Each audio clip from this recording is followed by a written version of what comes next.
Bonjour tout le monde, mon nom est Robert Gauthier et puis bienvenue au réseau qui s'appelle Lumière sur la prophétie biblique. On est en train de se préparer à étudier le livre de Osée. Ce que je fais présentement, c'est comme un prélude au livre de Osée parce que je veux que les lecteurs comprennent vraiment Osée parce qu'avec Osée, on va arriver dans une expression là, l'eau ami qui veut dire pas mon peuple. Tu vois, habituellement, quand tu vois c'est un kéro, là, souvent ils passent peu de temps avec toi, puis tout de suite ils font ce qu'ils appellent un ajustement. On appelle ça craquer, moi, ils craquent, là. Next, prochain, hein? Et puis, mais un kéro qui est vraiment bon, c'est un kéro qui va te masser comme il faut, qui va préparer ton corps à recevoir ces coups-là, ces craques-là, pour ainsi dire. Alors, c'est un peu pareil, moi, là, dans la prophétie. Je ne veux pas vous emmener tout de suite dans le sujet sans vous donner un aperçu de ce qui se passe dans les voies de Dieu. C'est important de bien comprendre ce qui va arriver lorsqu'on va tomber dans le livre de Osée. OK? Alors, sans plus tarder, on va tout simplement commencer le message que voici. Alors, la raison qui fait qu'Israël est Israël, c'est ça qu'on veut développer. Et puis, le premier principe qu'on va prendre, c'est parce qu'il y a deux grands principes dans la prophétie. Hein? Le premier principe, c'est le gouvernement de Dieu. Puis le deuxième principe, on va le voir, c'est l'appel de Dieu. Okay? Quand on se parle du gouvernement de Dieu, c'est qu'on va voir qu'à un moment donné, Dieu a donné le gouvernement à l'homme. Hein? Plus tard, le gouvernement est allé à Israël.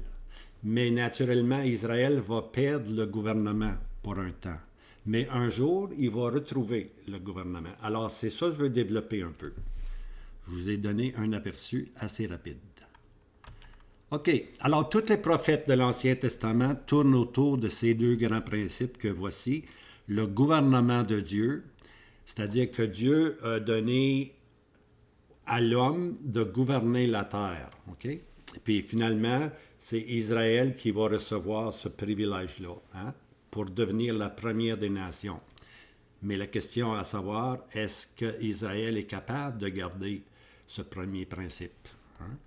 Puis le deuxième principe, c'est l'appel de Dieu. Puis ça va être intéressant, vous allez voir. Là. C'est Dieu qui souverainement, hein, appelle qui il veut. OK, on continue. Retraçons ces deux principes dans le temps. Là, je veux retourner un petit peu en arrière pour vous montrer c'est quoi le gouvernement de Dieu. Maintenant, le schéma que je vais vous présenter, c'est un schéma qui est assez important, OK? Je veux regarder Israël. Pour comprendre Osée, il faut regarder Israël dans le passé, dans le présent aujourd'hui, mais aussi prophétiquement dans le futur. OK?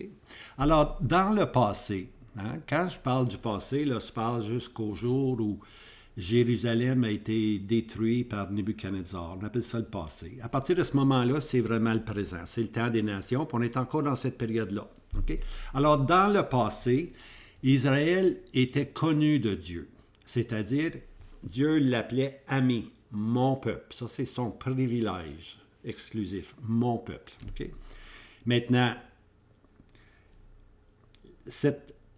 Israël était connu de Dieu, ils ont reçu l'appel, puis ils avaient à ce moment-là aussi le gouvernement de Dieu. Dans le passé, ils avaient les deux, la réception de l'appel, puis le gouvernement de Dieu était dans les mains d'Israël. Dieu leur avait confié. Dans le présent, Israël est méconnu. À partir de la période de Nebuchadnezzar, lorsque Nebuchadnezzar tuait le roi, hein, tuait la tête d'or, c'est la période des 4 empires. On est encore dans cette période-là. Il manque juste l'Empire romain qui doit reprendre vie, pour ainsi dire, puis la prophétie va continuer une fois que l'Église sera enlevée. Alors, dans le présent, Israël est méconnu de Dieu. Il était connu de Dieu. Maintenant, il est méconnu de Dieu, c'est-à-dire qu'il devient lo-ami, qui veut dire pas mon peuple. Lo veut dire non ou pas. Okay? Pas mon peuple. Ami, mon peuple. Lo-ami, pas mon peuple. Okay?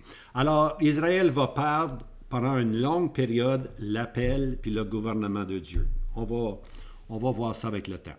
Et puis dans le futur, Israël va être de nouveau reconnu de Dieu. Alors connu, méconnu, puis finalement reconnu de Dieu, puis elle retrouve maintenant son vrai caractère distinct, ami, mon peuple. Hein? Enfin, Israël va retrouver l'appel, non seulement va trouver l'appel, mais va retrouver aussi le gouvernement de ce monde. Okay? Israël va devenir la première des nations. Alors, je veux développer ça, puis on continue. Alors, OK, Israël est Israël. Israël a un trait distinctif parce que c'est la seule nation sur la terre d'avoir reçu d'un côté l'appel de Dieu et puis de l'autre côté le gouvernement de Dieu. C'est les deux choses qui vont caractériser Israël. Est-ce qu'ils vont être fidèles à ceci? C'est ce qu'on va voir. Okay? C'est ce qu'on va voir. La grande question qu'on doit se poser, est-ce possible que pour un temps, Israël soit privé de ce grand et distinctif privilège? C'est ça la question. Hein? Est-ce qu'Israël va perdre ce privilège-là? Alors, allons voir maintenant. Pour répondre à cette question-là, ça nous prend des sources, des bonnes sources. Hein? Pas ce que nous pensons, c'est pas une source, ça, tu vois. Notre entendement n'est jamais une source. En moins qu'elle soit basée sur les Écritures. Là, c'est bon, tu vois. Mais c'est juste notre entendement, je dis que ça vaut rien, ça. Mais si notre entendement est fondé sur la parole de Dieu, en d'autres mots, on a une source divine pour nos enseignements, alors tout est résolu parce qu'on suit la parole de Dieu. OK, la première chose, premièrement, il y a ce qu'on appelle la préconnaissance de Dieu, puis la souveraineté de Dieu. Ça, c'est bien important à saisir. Deutéronome 32, verset 8. On va voir la préconnaissance de Dieu puis la souveraineté de Dieu dans ce verset-là. Quand le Très-Haut partageait l'héritage aux nations, quand il séparait les fils d'Adam, il établit les limites des peuples selon le nombre des fils d'Israël. Dieu a placé Israël dans un endroit, puis les nations qui entourent aujourd'hui Israël, c'était déjà tout connu de Dieu. Dans sa préconnaissance, Dieu a placé ces nations-là autour d'Israël. Il établit les limites des peuples selon le nombre des fils d'Israël. Le verset suivant, Deutéronome 32, 9, « Car la portion de l'Éternel, c'est son peuple. Jacob est le lot de son héritage. » Alors, c'est Israël qui est son peuple, ami, mon peuple, puis Jacob, c'est son héritage. En d'autres mots, Israël, c'est son héritage. Maintenant, les limites des peuples. Dieu a établi les limites des peuples. Ici, on voit là, en jaune, vous voyez ici en jaune, ça c'est Israël.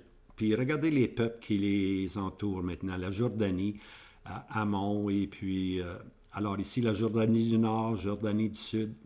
Et puis ici, on a la Syrie. Hein? Puis ici, finalement, là, le Liban est là, mais en haut, il y a la Turquie. Hein? Alors, le roi du Nord va venir là, probablement de la Turquie ou une combinaison ici, là, mais c'est directement au nord d'Israël. Alors, ça, c'est ce qu'on voit aujourd'hui. Si on regarde la map aujourd'hui, c'est ça qu'on voit. Mais Dieu, dans Deutéronome 32, nous dit que d'avance, il a placé, les limites des peuples sont selon le nombre des fils d'Israël. Alors, Israël est là, puis on voit maintenant tous ces peuples-là. Puis c'est pas fini. Comment est-ce qu'on pourrait dire, la géographie a beaucoup changé, puis elle peut encore changer drastiquement là, aujourd'hui. Il peut y avoir des guerres, là, et puis la géographie peut changer encore. On ne sait pas. On ne sait pas. Alors, le principe est bien simple. Il fallait que l'Éternel choisisse une nation. OK? Alors, Dieu est souverain, puis Dieu est sage dans son choix. OK? Alors, ce qu'il a fait, c'est qu'on lit dans Isaïe 43, verset 10, « Vous êtes mes témoins, dit l'Éternel, vous et mon serviteur que j'ai choisi, afin que vous connaissiez et que vous me croyiez, et que vous compreniez que moi, je suis le même. Avant moi, aucun Dieu n'a été formé, et après moi, il n'y en aura pas. Alors, ils sont appelés des témoins qu'il y a un seul Dieu. Hein? Un seul Dieu, puis qu'il n'y en a pas d'autre, il y en a un seul. Et puis, des témoins, regardez Isaïe 43, 21. « J'ai formé ce peuple pour moi-même, ils raconteront ma louange. » À l'autre mot, Dieu s'est choisi souverainement, s'est choisi Israël. Il en fait son peuple pour lui-même. Mais le peuple a une responsabilité de raconter la louange de Dieu, hein, que Dieu est un. Regardons un peu maintenant l'historique de ce peuple que Dieu a dit. Romains 11, verset 29. « Car les dons de grâce et l'appel de Dieu sont sans repentir. » Un autre mot, sans repentir, irrévocable. Okay? Alors, l'appel de Dieu, le fait que Dieu a choisi Israël, ça ne peut pas changer. C'est irrévocable. Okay? L'appel de Dieu, elle ne peut pas changer, elle est sans repentir. Alors, le fait qu'il a choisi Israël demeure qu'Israël va toujours être Israël. Par contre, dans ses activités, Israël peut perdre certains privilèges. Okay? Comme ils peuvent perdre le gouvernement de ce monde, ça, ils peuvent le perdre. Tout simplement. Alors, l'apôtre Paul, en contemplant cet appel, hein, quand l'apôtre Paul dit là, que l'appel de Dieu est sans repentance, là, ça va l'emmener loin. Il va s'exprimer dans une doxologie. Okay? Maintenant, le mot doxologie, ça vient du grec, là, voici. Doxa qui veut dire gloire, puis logos qui veut dire parole. Okay? Alors, la doxologie, c'est un langage c'est des paroles qui glorifient Dieu. Okay? Vous allez voir comment c'est. Regardez. Alors, ce que Paul fait ici, là, il contemple les voies ou les dispensations de Dieu avec les Juifs. Lorsque Paul regarde le peuple d'Israël, tout son pèlerinage, pour ainsi dire, il va s'exprimer avec une louange, une grande louange, qu'on appelle doxologie. Et voici les versets. Romains 11, verset 33. « Ô profondeur des richesses et de la sagesse et de la connaissance de Dieu, que ses jugements sont insondables et ses voies introuvables. Hein? » La sagesse, la richesse, la connaissance de Dieu, on ne peut pas assez connaître la grandeur de Dieu, que ses voies sont insondables. Lorsqu'il regarde Israël, que Dieu a dit que Dieu n'allait pas changer l'appel qu'il a eu avec Israël, qu'Israël va toujours être son peuple. Tu vois? Dieu l'a choisi, puis il n'y a aucune repentance dans ce choix-là à faire, Dieu. Romains 11, 34. « Car qui a connu la pensée du Seigneur, ou qui a été son conseiller? Hein? » Verset suivant, 35, Romains 11. « Ou qui lui a donné le premier et lui sera rendu. » Et puis 36, « Car de lui, par lui et pour lui, toutes choses, à lui la gloire éternellement. Amen. » Alors là, c'est vraiment une doxologie. Hein? Par lui, pour lui, puis en lui. À lui soit la gloire éternelle. Amen. Ça, c'est sa doxologie.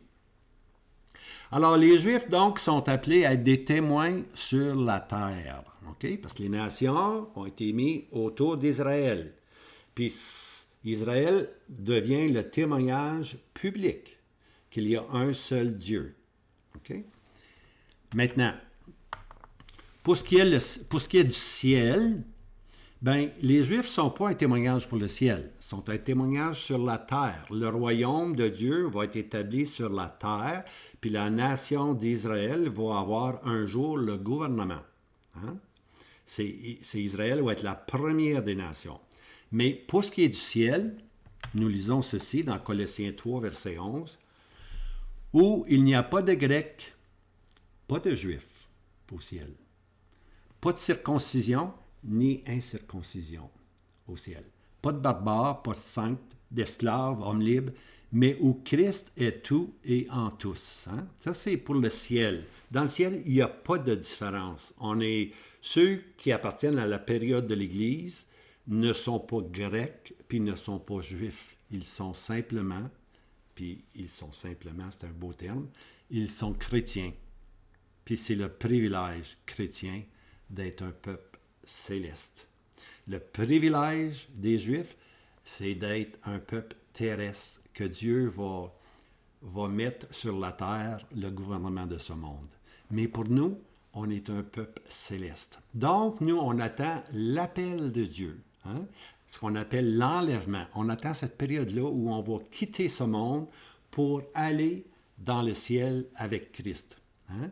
Et puis, après que l'Église va partir, Dieu va commencer ce qu'on appelle la dernière semaine de Daniel. Il va rester la 70e semaine.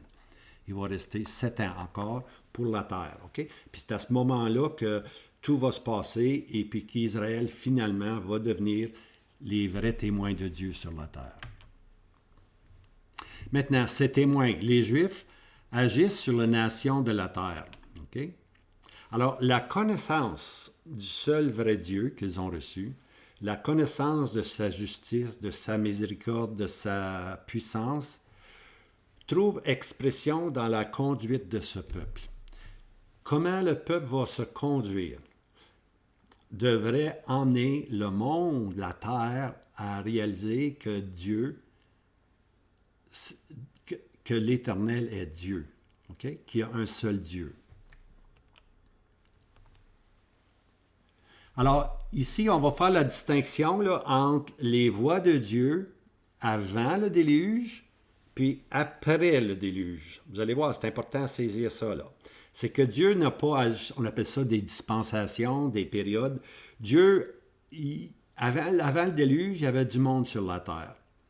Mais le monde était tellement perdu, pour ainsi dire, que Dieu a dû mettre fin, sauf la famille de Noé, hein, qui a trouvé grâce. Alors, avant le déluge. Alors, dès la chute de l'homme, une division fut gardée entre ceux qui marchaient avec Dieu et ceux qui marchaient sans Dieu. Voyez-vous la différence là? Avant le déluge, il y en avait qui marchaient avec Dieu, puis il y en avait beaucoup qui marchaient sans Dieu. C'était la seule division qu'il y avait. Tu marches avec Dieu ou tu ne marches pas avec Dieu. Alors Dieu s'est toujours gardé des témoins, hein, ceux qui marchent avec lui. Dans Jude, verset 14, et Enoch enseigné, Enoch était enseigné de Dieu, hein, mais il a aussi enseigné, hein. Alors, Enoch, le 7e depuis Adam, alors Adam, on compte, on arrive au 7e depuis Adam, a prophétisé de ceux-ci en disant, voici le Seigneur est venu au milieu de ses saintes myriades. Okay? Alors ici, là, le Seigneur est venu en jugement. Okay? Il a prophétisé ceux-ci en disant, voici le Seigneur est venu au milieu des saintes myriades. Le jugement est déjà annoncé par Jude, le verset suivant. Enoch dit, pour exécuter le jugement contre tous et pour convaincre tous les impies d'entre eux de toutes leurs œuvres d'impiété qu'ils ont impiment commises et de toutes les paroles dures que les pécheurs impies ont proférées contre lui. Alors, le 7e depuis Adam a prophétisé que les jugements allaient venir, hein, sur les impies, sur ceux qui ne connaissaient pas Dieu, sur ceux qui ne marchaient pas avec Dieu, puis il y en avait du monde. Alors mais là, ce qui est annoncé, c'est que le jugement, c'est une des premières prophéties qu'on trouve c'est pas la première, mais c'est probablement la deuxième, si on veut. La première, c'est que c'est l'annonce dans Genèse que la semence de la femme, hein, allait briser la puissance de Satan, la tête de Satan, mais que la marche du Seigneur, le talon, que le Seigneur serait arrêté dans sa marche. Ça, c'est la première des prophéties. Mais ici, on est rendu à le septième depuis Adam. Puis là, on annonce que les jugements vont venir avec ceux qui ne marchent pas avec Dieu. Okay? Ce fut une période pas de nation et pas d'appel distinct. Avant le déluge, il n'y en avait pas de nation. C'était du monde. Okay? C'était du monde qui sont sortis d'Adam, là, puis mais il n'y avait pas de nation. Il n'y avait pas d'appel distinct dans ce temps-là. Donc, la scène est une race déçue et des individus qui marchent avec Dieu, ayant la parole prophétique. Dieu va exécuter le jugement. Alors, ils ont eu cet enseignement-là. Dieu allait exécuter le jugement. C'est la prophétie qui était donnée. Dieu allait exécuter le jugement. Puis, ceux qui marchaient avec Dieu seraient, pour ainsi dire, sauvés, mais ceux qui ne marchaient pas avec Dieu allaient être jugés. Alors, l'apôtre Pierre atteste cette distinction. Regardez ici. L'apôtre Pierre, là, il parle du monde d'alors, puis la terre de maintenant. Hein? Les gens, ils ne veulent pas croire au déluge. Les gens ont oublié qu'il y a eu une grande catastrophe, pour ainsi dire, un grand jugement que Dieu a déjà exécuté. Et puis, mais le monde, Pierre appelle ça le monde d'alors, ce monde-là. Et puis la terre de maintenant est réservée, il dit qu'elle est réservée pour le feu. Le monde d'alors était jugé par les eaux, hein, le déluge, mais Dieu dit non, il n'y en aura plus de déluge. La terre de maintenant est réservée pour le feu.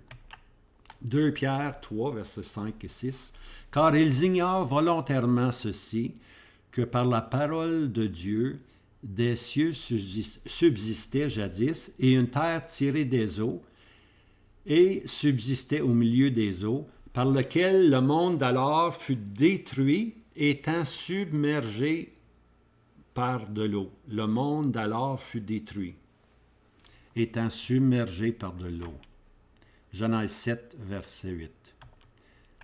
Et puis on arrive maintenant, 2 Pierre 3, verset 7. Maintenant, mais les cieux et la terre de maintenant, le monde d'alors, les cieux et la terre de maintenant sont réservés par sa parole pour le feu, gardés pour le jugement, le jour du jugement et la destruction des hommes impies. Alors la terre maintenant, c'est par le feu qu'elle va être détruite. Puis d'ailleurs, pour dire qu'il n'y en aurait plus de déluge, Dieu a donné un signe dans le ciel, l'arc-en-ciel. Okay? L'arc-en-ciel dit il n'y en aurait plus de jugement par les eaux. Mais maintenant, elle va se faire par le feu. Je sais qu'aujourd'hui, on se sert de l'arc-en-ciel pour ceux qui sont gays, pour ainsi dire. Comme si Dieu, c'est comme se moquer de Dieu. C'est comme s'il disait, il n'y en aura pas de jugement sur nous, il n'y en aura pas de jugement sur nous. L'arc-en-ciel est dans le ciel, c'est pour ça qu'ils ont choisi ces couleurs-là. Ils se moquent vraiment de Dieu. Mais Dieu dit qu'il va y en avoir un jugement, ça va être par le feu. Hein? Alors, à un moment donné, ces gens-là vont cesser. Lorsque les jugements vont être sur la terre, ils vont cesser de se moquer de Dieu. Alors, ce ne sont pas les efforts évangéliques ou en reconnaissant ces efforts qui vont introduire le millénium, mais plutôt les jugements à venir. Ça, c'est important. Ce n'est pas l'Évangile. C'est pas par l'Évangile. Je sais qu'il y a beaucoup de sociétés missionnaires, puis merci Seigneur pour tous ces efforts missionnaires qui sont faits, mais il ne faut pas penser que c'est par l'Évangile que le règne de Christ va s'établir. Non, ce n'est pas par l'Évangile, mais ça va être par les jugements. Hein? C'est plutôt par les jugements à venir. Puis je vais vous donner le verset. Voici le verset. Tiens. Isaïe 26, verset 9. « Car lorsque tes jugements sont sur la terre, les habitants du monde apprennent la justice. » Quand les jugements de Dieu sont sur la terre, les habitants du monde apprennent la justice. Alors, c'est par les jugements, pas par l'Évangile, c'est par les jugements qui vont tomber sur la terre que les gens vont apprendre la justice. On peut ici, on peut traduire la terre là, comme la terre prophétique ou son territoire. Quand je parle de la terre prophétique, c'est où était l'Empire romain, puis les nations autour d'Israël qui sont là présentement, tu vois. Et le monde, quand les jugements sont sur la terre, en autre mot, quand les jugements apocalyptiques, on peut dire, vont venir, hein, les jugements prophétiques, quand elle va venir sur la terre prophétique, hein, sur la terre prophétique ou son territoire, le monde, ici le monde, c'est le globe, c'est le globe géographique, c'est l'univers. Alors, lorsque les jugements vont soudainement tomber sur la terre prophétique, tout ce qui est autour d'Israël, à ce moment-là, le monde, l'univers va comprendre, va commencer à comprendre, tu vois. Alors, les jugements apocalyptiques vont surtout se faire autour d'Israël. Hein? La grande tribulation, c'est pour Israël. Mais c'est sûr qu'il va y avoir des répercussions dans les pays lointains. Mais la concentration, c'est toujours dans la terre prophétique. La concentration des jugements, elle est là. Isaïe 26, verset 10. « Si on use de grâce envers le méchant, il n'apprend pas la justice. » Donc, c'est par les jugements, c'est les jugements sur la terre que le royaume va s'établir, parce que c'est la seule façon que les gens vont apprendre la justice. Si on use de grâce, si on présente l'évangile de la grâce, les gens, envers les méchants, les gens n'apprennent pas la justice. C'est seulement par tes jugements. Alors, comme je disais, ce n'est pas l'évangile, mais tes jugements sur la terre que la justice du siècle sera établie. Alors, la terre de maintenant. Alors, ce nouveau monde est réservé pour le feu du jugement. Okay? Avec ce nouveau monde arrivent deux grands principes. Quand je parle du nouveau monde, là, je parle après le déluge. Avant le déluge, il y avait ceux qui marchaient avec Dieu puis ceux qui ne marchaient pas avec Dieu.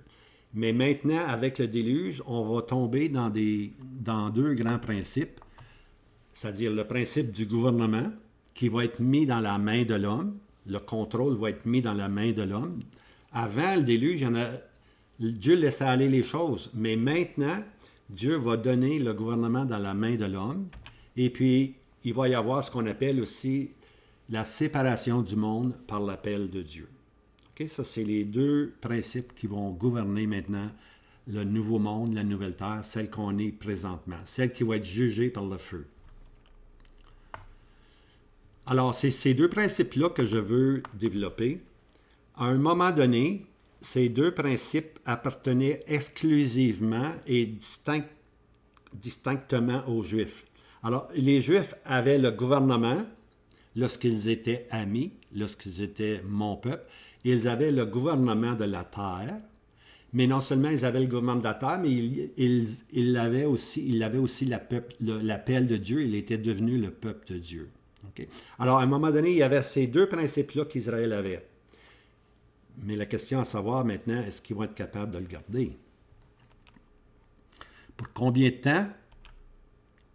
C'est ce que nous allons voir. Combien longtemps ils ont gardé ces deux principes-là ensemble? Alors, voici le résumé. Le gouvernement dans la main des hommes. Alors, ce premier principe peut facilement être corrompu. Hein? Dieu a donné le gouvernement à l'homme, pour ainsi dire. On va le voir.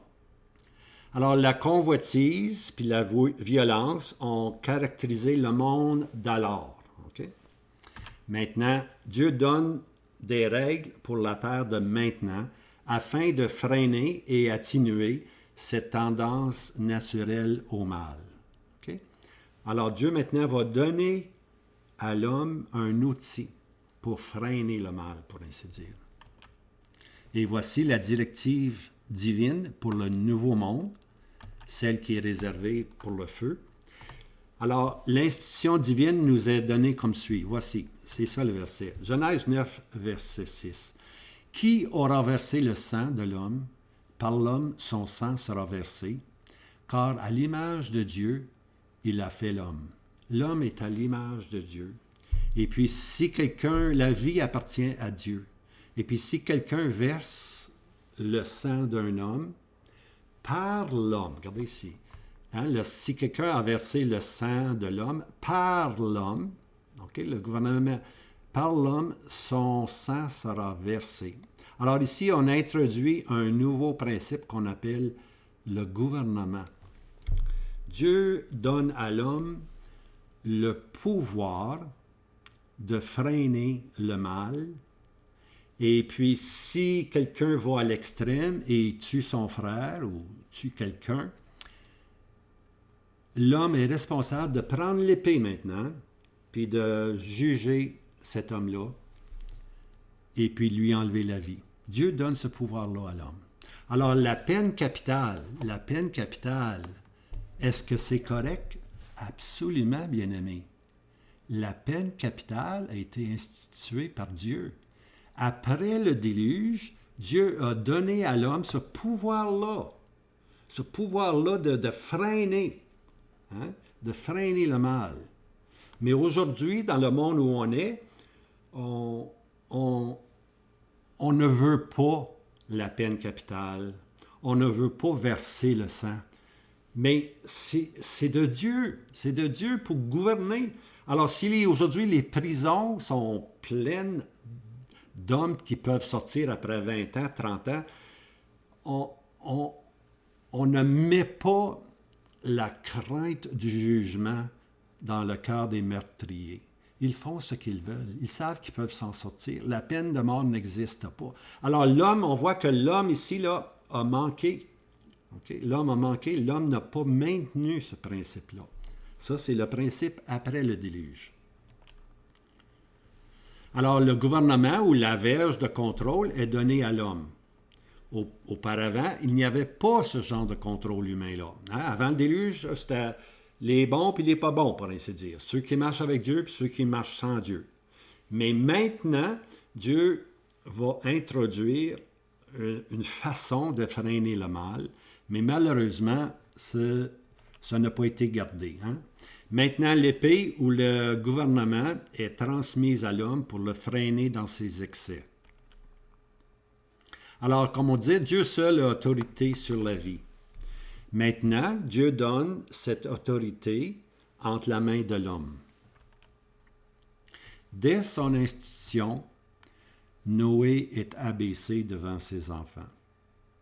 Celui qui a reçu ce pouvoir-là directement, c'est Noé. Après ça, c'est le peuple d'Israël qui l'a eu. Mais Noé, malheureusement, il s'est enivré. Hein? Tout de suite après le déluge, il s'est enivré. Puis celui qui détenait l'autorité s'est abaissé ainsi devant ses enfants. Alors, plus tard, on va voir qu'Israël va devenir le dépositaire de la loi. Puis la loi, c'est l'expression des termes de gouvernement. Alors Dieu maintenant donne plus d'instructions à Israël. Il va leur dire comment on peut garder la terre propre, pour ainsi dire. Hein? Alors c'est la loi qui va dire ce qu'on fait, ce qu'on ne peut pas faire. Et alors, est-ce qu'Israël fera mieux maintenant avec la loi? Hein? J'en doute. Hein? Exode 32, 1. Alors ici, on voit que Moïse est parti pour recevoir la loi sur la montagne. Hein? Et quand le peuple vit que Moïse tardait à descendre de la montagne, le peuple s'assemblait auprès d'Aaron et lui dire, « Lève-toi, fais-nous un Dieu qui aille devant nous, car ce Moïse, cet homme qui nous a fait monter du pays d'Égypte, nous ne savons ce qui lui est arrivé. Alors fais-nous un Dieu. Hein? Fais-nous un Dieu. » Verset 4, Exode 32, 4. Il les prit de leurs mains et il forma l'or avec un ciseau et en fit un veau de fonte. Et ils dirent, c'est ici ton Dieu, ô Israël, qui t'a fait monter du pays d'Égypte. Hein? Aaron, il a pris de l'or, de l'argent, puis il a formé avec des ciseaux un veau d'or, hein, un veau de fonte. Et ils dirent, c'est ici ton Dieu, ô Israël, qui t'a fait monter du pays d'Égypte. Alors, on mit l'Éternel de côté pour introduire l'idolâtrie.